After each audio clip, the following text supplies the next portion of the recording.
Hi there. Today I'm going to show you how to print a nozzle check test page on a Canon Pixma MG7150.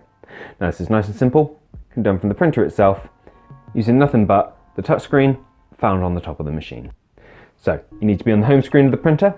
If you're not already presented with Copy, Scan, Cloud, you'll have a home icon over here. Press that to be taken here. Now we swipe this screen to the right and we need to go into Setup. Press on that. And then we go into Maintenance, which is the top option. And then Print Nozzle Check Pattern. Press Yes to get it printing. And then we'll give the printer a minute.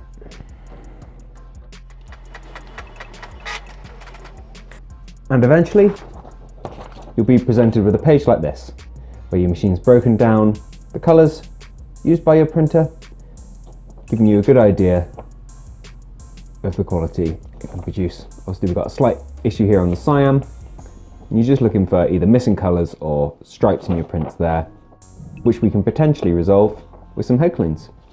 The standard black is a little different. You see it's got that kind of fine detail because you're mostly, presumably, printing text with your printer.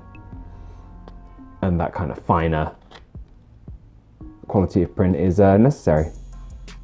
So if you see any of these kind of hash marks are missing, that could manifest itself as very small lines in your prints or just kind of missing sections on words.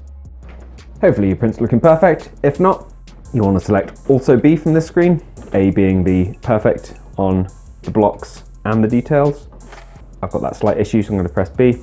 And then it takes you to the screen where it offers you cleaning cycles. Now cleaning cycles force fresh ink through the printer's print head to hopefully dislodge any dried or congealed ink. So that's a good first step. And you can continue from here doing cleans and test pages until you're getting a quality of print that you're happy with. So I'm going to press yes and carry on troubleshooting. And that's about all there is to see. Thank you for taking the time to watch this video. If you found it useful, please do let me know with a like. If there's anything else we can help with, let us know down in the comments. Otherwise, take care and we'll see you next time. Bye bye.